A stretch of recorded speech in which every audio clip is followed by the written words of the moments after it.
Hello students, আসলে তোমরা সবাই ভালো আছো। আমি তোমাদের সামনে চলে এসেছি টিউটর স্যার তোমাদের ইংরেজি সব সমস্যাকে সহজে সমাধান করতে। তা আজকে আমি বলেছিলাম ক্লাস 11-এর যে সেকেন্ড পোয়েম যা ছিল সেকেন্ড কামিং, কার লেখা? উইলিয়াম বাটলার ইয়েটসের লেখা। সেই কবিতা তোমাদের আমি লাইন বাই লাইন পড়ে শোনাবো এবং কবিতাটার বিষয়বস্তু কি আছে, কবি পরিচিতি কি আছে, কেন লিখেছেন কবি, তোমাদের সহজে আমি বুঝিয়ে দেবো। প্রত্যেকটা লাইনকে তোমরা ফলো করবে। যদি কোনো জায়গায় কোনো সময় অসুবিধা হয় তোমরা কমেন্ট বক্সে লিখবে, আমি চেষ্টা করবো যাতে সহজেই সেগুলো তোমাদের সলভ করতে পারি। তো আমরা আজকে স্টার্ট করছি ক্লাস 11-এর সেকেন্ড পোয়েম সেকেন্ড কামিং। দেখো, আগে বলি কবিতার নাম কি। The second coming. Second coming মানে কি? দ্বিতীয় জন্ম। এখানে দ্বিতীয় জন্ম মানে কি?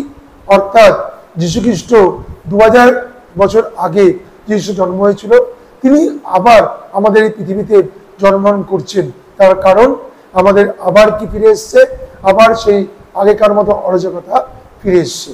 এবং আমাদের এই যে কবি উইলিয়াম বাটলার ইয়েটস এই কবিতাটা কত সালে লিখেছিলেন? 2019 মানে 2019 সালে লিখেছিলেন। এবং কখন লিখেছিলেন? যখন সবে প্রথম বিশ্বযুদ্ধ সবে কি হয়েছিল, শেষ হয়েছিল। এবং সেই সময় চারিদিকে প্রচুর প্রাণের হত্যা রেখে কবি এই কবিতা লিখতে বাধ্য হয়েছিলেন। এবং যখন তিনি এই কবিতা লিখছেন তখন একটা অধ্যায় শেষ হয়েছিল আর কিছু অধ্যায় চলছিল।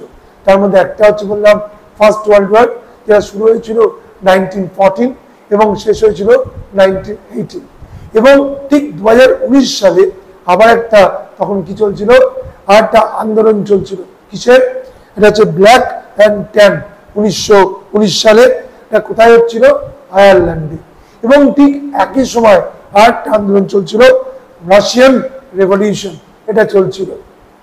আমাদের কবি ছিলেন আইরিশ পোয়েট, অর্থাৎ আয়ারল্যান্ডের অধিবাসী। তিনি চারিদিকে এত অরাজকতা, এত বেশি কি হয়েছিল, ম্যাসাকার অফ লাইফ, প্রচুর প্রাণের হত্যা হয়েছিল। তাই দেখে তিনি এই কথাটা লিখতে বাধ্য হয়েছিলেন যে আবার হয়তো কাকে জন্মাতে হবে? যীশুখ্রিস্টকে আবার এই পৃথিবীতে পুনর্জন্ম করতে হবে। তাই সেকেন্ড কামিং মানে রিসারেকশন, পুনর্জন্ম, তাকে আমরা কি বলছি? সেকেন্ড কামিং বলছি। এবং এই কবিতার একটা লাইনের একটা অংশ থেকে সেই সময়কার বিখ্যাত লেখক চিনুয়া আচেবি এটা কি লিখেছিলেন? নভেল লিখেছিলেন। এবং ওই নভেলটার নাম দেওয়া ছিল এই কবিতার একটা লাইনের একটা ওয়ার্ড থেকে। নামটা হচ্ছে থিংস ফল অ্যাপার্ট। চারিদিকে কি ছড়িয়ে আছে? অরাজকতা ছড়িয়ে আছে। এই নিয়েই কি লিখেছিল? এই ওয়ার্ডটা নিয়েই তিনি কি লিখেছিলেন? চিনুয়া আচেবি একটা নোবেল লিখেছিলেন। এরা সারা পৃথিবীতে কি জাগিয়েছিল? সারা জাগিয়েছিল। তা আমরা এই কবিতাটা দেখব দুটো প্যারাগ্রাফে কবি ভাগ করেছেন। তা আমরা দেখব প্রথম প্যারাগ্রাফ দিয়ে কবি কি প্রকাশ করেছেন। চারিদিকে যে অরাজকতা ছড়িয়ে পড়েছে, চারিদিকে বিশ্বাসকে আহত করা হচ্ছে, যারা হচ্ছে গিয়ে মানে খারাপ কাজ করে বা যারা ইভিলকে পছন্দ করে তারা বেশি আনন্দিত হয়ে উঠছে, কারণ মানুষের মন থেকে বিশ্বাসটা আস্তে আস্তে হারিয়ে যাচ্ছে। এবং সেকেন্ড প্যারাগ্রাফ দিয়ে কবি কি প্রকাশ করেছে? কবি প্রকাশ করেছেন যে এইসব দেখার পর বা শোনার পর আস্তে আস্তে কার খবর যাচ্ছে? 20 সেঞ্চুরিজ মানে 20 শতাব্দী মানে 2000 বছর আগের যে যীশুখ্রিস্ট জন্ম হয়েছিল সেই যীশুখ্রিস্টের কাছে সেই খবরটা যাচ্ছে। কিন্তু যীশুখ্রিস্ট এখানে কিভাবে জন্মগ্রহণ করছেন? তা অন্য রূপ নিয়ে জন্মগ্রহণ করছেন, সেটা আমরা দেখবো। আমরা কবিতা পড়তে পড়তে সেটা তোমাদের আমি প্রকাশ করবো। তা আমরা ফার্স্ট প্যারাগ্রাফ শুরু করছি। তোমরা লাইন বাই লাইন লক্ষ্য করো প্রত্যেকটা লাইনে কিভাবে প্রকাশ করা হয়েছে। কবিতার নাম দ্য সেকেন্ড কামিং। কবির নাম উইলিয়াম বাটলার ইয়েটস। কোথাকার কবি ছিলেন? আইরিশ পোয়েট ছিলেন, অর্থাৎ আয়ারল্যান্ডের অধিবাসী। দেখো আমি পড়ছি। কবে লিখেছিল? 1919 সালে। টার্নিং অ্যান্ড টার্নিং, ক্রমাগত ঘুরছে এবং ঘুরছে। ইন ওয়াইডেনিং গিয়ার, ওয়াইডেনিং মানে কি? বিস্তৃত, আর গিয়ার মানে কি? চক্রাকারে, মানে চক্রাকারে কিছু আবর্তন হচ্ছে। কি আবর্তন করছে? দ্য ফ্যালকন মানে বাজ পাখি, ক্যান নট হিয়ার, শুনছে না বা তার কথাকে উপেক্ষা করছে। কার কথাকে? দ্য ফ্যালকনার। ওই বাজ পাখির যে মালিক, যে নিয়ন্ত্রণ করে, সেই বাজ পাখি কার কথা আর শুনছে না? সেই তার কিনা ফ্যালকনের কথা আর শুনছে না। সে আকাশে চারিদিকে তার বৃত্তকে চারিদিকে বাড়িয়ে যাচ্ছে। ওয়াইডেনিং মানে কি? বিস্তৃত।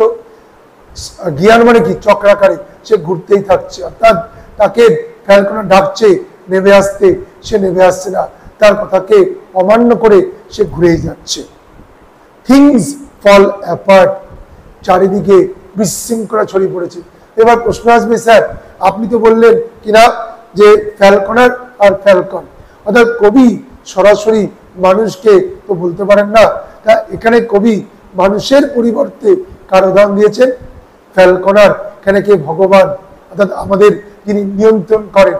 আর ফ্যালকনকে সেই নির্মম, সেই নির্দয় মানুষগুলোর কথা এখানে কবি ব্যক্ত করেছেন। বলছে ওই ভগবান যে আমাদের নিয়ন্ত্রণ করে, জেসাস, তার কথাকে আর কেউ শুনছে না। কারা? নির্মম চিন্তার, ক্রুয়েল চিন্তার মানুষেরা। আর তারা কথা শুনছে না। তারা কি করছে? তাদের নির্মম যে হত্যার কাজ, তাদের নির্মম কাজগুলোকে তারা ক্রমাগত চারিদিকে ছড়িয়ে ফেলছে, যার ফলে চারিদিকে একটা কি ছড়িয়ে পড়েছে? অরাজকতা বা বিশৃঙ্খলা ছড়িয়ে পড়েছে। তাই বলছে থিংস ফল অ্যাপার্ট, অর্থাৎ অরাজকতা চারিদিকে ছড়িয়ে পড়েছে। The centre can not hold, এই কেন্দ্রবিন্দুর কোনো নিয়ন্ত্রণ নেই। কোন কেন্দ্রবিন্দুর নিয়ন্ত্রণ নেই? অর্থাৎ যে ভগবান আমাদের নিয়ন্ত্রণ করে, তার আর কার উপর নিয়ন্ত্রণ নেই? মানুষের উপর নিয়ন্ত্রণ নেই। তারা ক্রমাগত নিয়ন্ত্রণহীন হয়ে পড়ছে। তারা কি থেকে নিয়ন্ত্রণ করতে পারছে না নিজেদেরকে? তাদের যে খারাপ কাজ, তার থেকে কি করতে পারছে না? নিয়ন্ত্রণ করতে তারা পারছে না। তারা ক্রমাগত খারাপ কাজের দিকেই ক্রমাগত এগিয়ে যাচ্ছে। মেয়ার anarchy is লুজড upon the world. Anarchy মানে কি? উচ্চারণটা অ্যানার্কি, অর্থাৎ এটা কি? অরাজকতা। লুজড আপন মানে ছড়িয়ে পড়ছে, লুজ মানে ছড়িয়ে পড়া। আপন দ্য ওয়ার্ল্ড মানে কি বলছে? বিশ্ব বা সমগ্র পৃথিবী জুড়ে কি ছড়িয়ে পড়ছে? নৈরাজ্য বা কি হচ্ছে গিয়ে? খারাপ কাজ ছড়িয়ে পড়ছে। নৈরাজ্য মানে অরাজকতা ছড়িয়ে পড়ছে। দ্য ব্লাড ডিম টাইড, ব্লাড মানে রক্ত, ডিম মানে কি হচ্ছে? অ্যাকচুয়াল আধার বা অন্ধকার ঘনিয়ে আসা। টাইড মানে স্রোত, যখন জলের স্রোত আসে তাকে আমরা কি বলি? টাইড। লুজড ছড়িয়ে পড়ছে, অর্থাৎ চারিদিকে রক্তের যে স্রোত, অর্থাৎ কিনা অন্ধকার জগৎ চারিদিকে ছড়িয়ে পড়ছে। অন্ধকার জগৎ মানে কি? অর্থাৎ যেখানে খারাপ কাজকে আমরা বেশি কি থাকি? প্রাধান্য দিয়ে থাকি।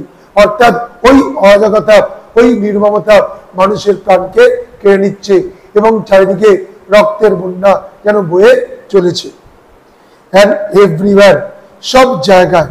the ceremony of innocence is drowned, ceremony মানে কি? উৎসব। innocence মানে কি? সরলতা, নিষ্পাপ। drowned মানে কি হচ্ছে? অবহেলিত। সহজ সরল মানুষদের যে বিশ্বাস, সব জায়গায় কি হচ্ছে? অবহেলিত হচ্ছে। অর্থাৎ যারা সহজ সরল মানুষ, তারা যে বিশ্বাস থাকে, তারা যে ভালোবাসে, সেই ভালোবাসাকে, সেই বিশ্বাসকে কারা হত্যা করছে? ওই নির্মম বা ওই খারাপ মানুষেরা সেগুলো কি করছে? নষ্ট করে দিচ্ছে। The best lack of all conviction, conviction মানে কি? বিশ্বাস। বেস্ট ল্যাক অল কনভিকশন, অর্থাৎ নিরাপরাধ মানুষের যে বিশ্বাস, সেটা কি হচ্ছে? ঘাটতি হচ্ছে। অর্থাৎ যারা বিশ্বাসের উপর ভিত্তি করে এই পৃথিবীতে বেঁচে ছিল, তারা সেই বিশ্বাসকে আজ হারিয়ে ফেলছে। বন্ধু বন্ধুকে হত্যা করছে, পরিবার পরিবারকে হত্যা করছে। অর্থাৎ মানুষ তার নিজের চিন্তা থেকে অনেক দূরে সরে গিয়ে একে অন্যকে হত্যার দিকে এগিয়ে নিয়ে যাচ্ছে। while the worst are full of passionate intensity, worst মানে কি? যারা দুষ্টু বা খারাপ চিন্তার। প্যাশনেট, তারা উৎসাহিত হয়ে উঠছে। ইন্টেন্সিটি মানে খারাপ কাজের তীব্রতা, অর্থাৎ তাদের মধ্যে খারাপ কাজের তীব্রতার উৎসাহ ক্রমাগত বৃদ্ধি পাচ্ছে। কেন বৃদ্ধি পাচ্ছে? তার কারণ, অর্থাৎ মানুষের মন থেকে বিশ্বাস বা সরলতাকে আমরা করছি দূর করে দিচ্ছি, যার ফলে একে অন্যের প্রতি হিংসা ক্রমাগত বেড়ে যাচ্ছে। তাই যারা দুষ্টু বা খারাপ চিন্তার মানুষ তারা অত্যন্ত উৎসাহের সঙ্গে তাদের কি করছে, তাদের কাজকে বাস্তবায়িত করে ফেলছে, অর্থাৎ মানুষের বিশ্বাসকে নষ্ট করে একে অন্যের প্রতি বিদ্বেষ বা দ্বন্দ্বের দিকে নিয়ে যাচ্ছে, যার ফলে অরাজকতা এবং নির্মম অত্যাচার শুরু হয়ে গেছে। মানুষের বলি হচ্ছে, চারিদিকে রক্ত ছড়িয়ে পড়ছে। অর্থাৎ কবি এই যে বলছে, এই যে প্রথম বিশ্বযুদ্ধ তাতে প্রচুর মানুষের হত্যা হয়েছে, এখানে এক সৈনিক আরেক সৈনিককে হত্যা করছে, এক মানুষ আরেক মানুষকে হত্যা করছে। এবং পরবর্তীকালে আয়ারল্যান্ডে কি শুরু হয়েছিল, আমি বলেছি ব্ল্যাক অ্যান্ড ট্যান, এই যে কালো এবং সাদা যে দ্বন্দ্ব, সেই দ্বন্দ্ব অনেকে প্রাণ হত্যা হয়েছিল। এবং ঠিক একই সময় রাশিয়ান রেভলিউশন চলছিল, রাশিয়ান বিপ্লব, তাতেও কি হয়েছিল, প্রচুর প্রাণের হত্যা হয়েছিল। তাই কবি এই অরাজকতা দেখে, মানুষের বিশ্বাসকে হারিয়ে যাচ্ছে দেখে কবি তার এই কবিতাটাকে লিখতে বাধ্য হয়েছিলেন। কত সালে? 1919 সালে। প্রথম প্যারাগ্রাফ দিয়ে এটাই প্রকাশ হলো যে মানুষ আস্তে আস্তে নির্মমতার শেষ চূড়ান্ত জায়গায় পৌঁছে গেছে। এবার আমরা দেখি সেকেন্ড প্যারাগ্রাফ দিয়ে কবি কি প্রকাশ করেছে। শিওরলি, নিশ্চিতভাবে, সাম রিভিলেশন, রিভিল থেকে এসছে রিভিলেশন, ইজ অ্যাট হ্যান্ড, অর্থাৎ কোনো কিছু একটা আত্মপ্রকাশের সময় হয়েছে। কিসের আত্মপ্রকাশ? অর্থাৎ সেই যে 20 সেঞ্চুরি অর্থাৎ 2000 বছর আগে যার উদ্ভব হয়েছিল, কার? যীশু খ্রিস্ট, তার বোধহয় আসার আবার প্রয়োজন পড়েছে এই পৃথিবীতে। শিওরলি, নিশ্চিতভাবে, the second coming is at hand, অর্থাৎ দ্বিতীয় জন্ম আবার কি হয়েছে গিয়ে, অর্থাৎ সামনে চলে এসছে। তার এর দ্বারা প্রমাণ করছে যে পুনর্জন্ম হতে চলেছে কার? যিশু।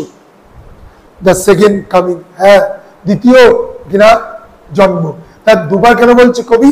জোর দিয়ে, এমফাসাইজ, জোর দিয়ে বলছে যে আসছেন ভগবান, আবার আমাদের পৃথিবীতে পুনর্জন্ম করতে বাধ্য হবে। Hardly are those words out, hardly মানে কি? কথা আছে, ওয়ার্ডস আউট মানে কি? উচ্চারিত হওয়া। এই কথা মানে এই যে তিনি আসছেন, এই কথা উচ্চারণ হওয়ার সঙ্গে কাদের মধ্যে উচ্চারিত হচ্ছিল? প্রশ্ন আসবে। তার মানে কি? যারা বিশ্বাস নিয়ে জন্মেছে, যারা কোনো খারাপ কাজ করে না, তাদের মধ্যে এই কথা সবে কি হচ্ছিল? আলোড়িত হতে শুরু করেছিল। এবং সঙ্গে সঙ্গেই আমরা কি দেখতে পাই?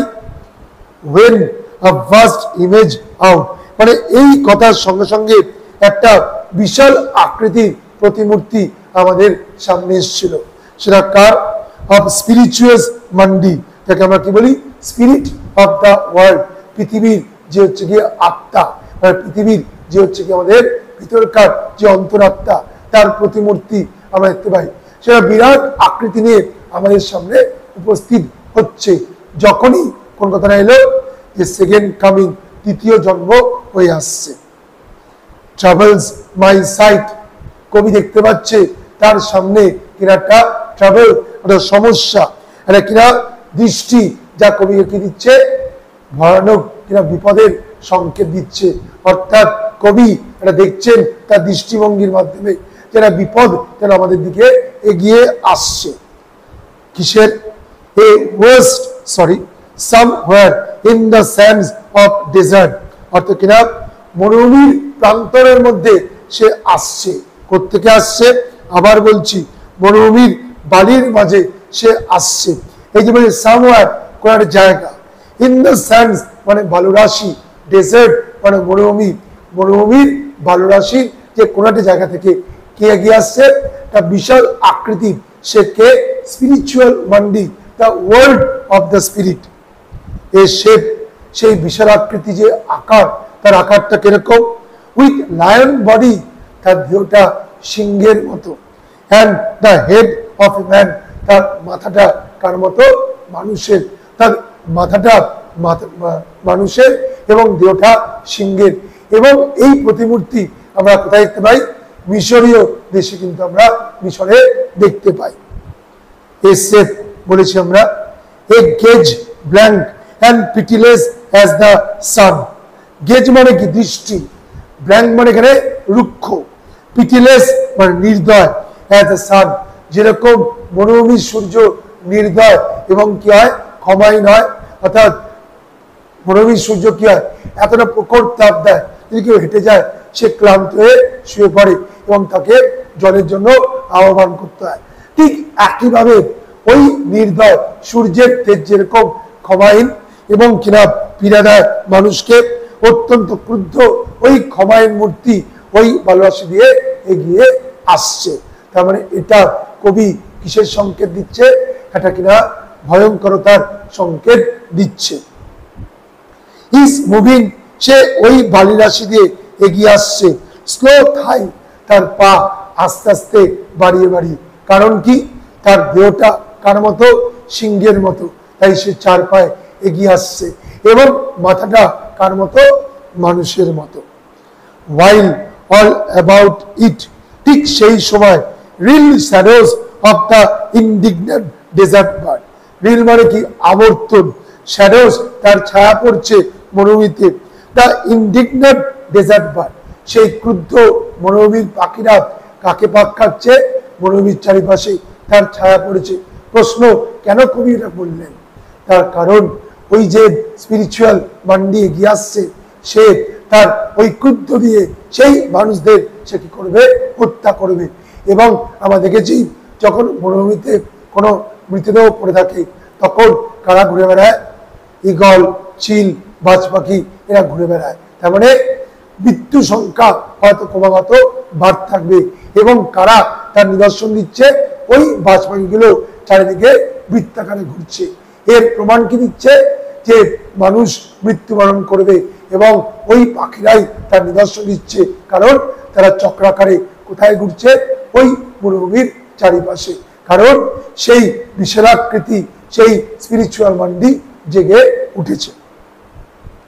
The darkness drops again, darkness মানে কি চারিদিকে, সরি ডার্কনেস মানে কি অন্ধকার, ড্রপস এগেইন চারিদিকে অন্ধকার মানে কি হয়েছে, পুরো আধারে পূর্ণ হয়েছে। এখানে আধারে পূর্ণ মানে কি, তার চারিদিকে খারাপ পরিস্থিতি, আধার বলতে অর্থাৎ অন্ধকার জগৎ, খারাপ জগৎকেই কবি কি করছে এখানে ডিনোট করছে। বাট নাও আই নো, কিন্তু আমি জানি, দ্যাট 20 centuries, এরা বলেছিলাম 20 শতাব্দী মানে 2000 বছর আগের, অফ স্টোনি স্লিপ, স্টোনি মানে কি পাথরে, আর স্লিপ মানে কি নিদ্রা, এখানে পাথরে বলছে না, সেই সংজ্ঞাহীন নিদ্রা, অর্থাৎ যীশু খ্রিস্ট 2000 বছর আগে কি করেছিলেন, জন্মগ্রহণ করেছিলেন, তার নিদ্রা আবার হয়তো ভেঙে যাচ্ছে। we are vexed to nightmare by a rocking cradle, rocking মানে কি দুলছে, ক্যাডেল মানে কি আমরা জানি দোলনা, সেই দোলনায় দুলছে, নাইটমেয়ার দুঃস্বপ্ন, ভেক্সড তাকে বিরক্ত করে তুলল, অর্থাৎ ওই যে দোলনায় যে শুয়ে আছে সেই ভগবান কি হয়েছে, দুঃস্বপ্নে বিরক্ত হয়েছে। কিসের দুঃস্বপ্ন, মানুষের এই নির্মম অত্যাচারের দুঃস্বপ্ন তাকে বিরক্ত করে তুলেছে। and what rubbish, ওই নৃশংস পশু কাকে বলছে, যার দেহটা সিংহের মতো, যার মাথাটা কিসের মতো, মানুষের মতো, সেই spiritual mundi. Its hour come round at last, সে তার সময় আসন্ন, সে এগিয়ে আসছে, মানে সে এই পৃথিবীতে আসছে। Slouches towards Bethlehem to be born, Bethlehem মানে আমরা জানি যে যিশুর জন্ম হয়েছিল, সে পুনর্জন্ম নেওয়ার জন্য সেদিকে এগিয়ে আসছে। অর্থাৎ এই কবিতায় কবি কিন্তু কি বলছে, এই যে যিশুর জন্ম বলতে এই জন্ম ওই জন্ম নয় যেটা মানুষকে কি করবে, বিপদ থেকে মুক্ত করতে।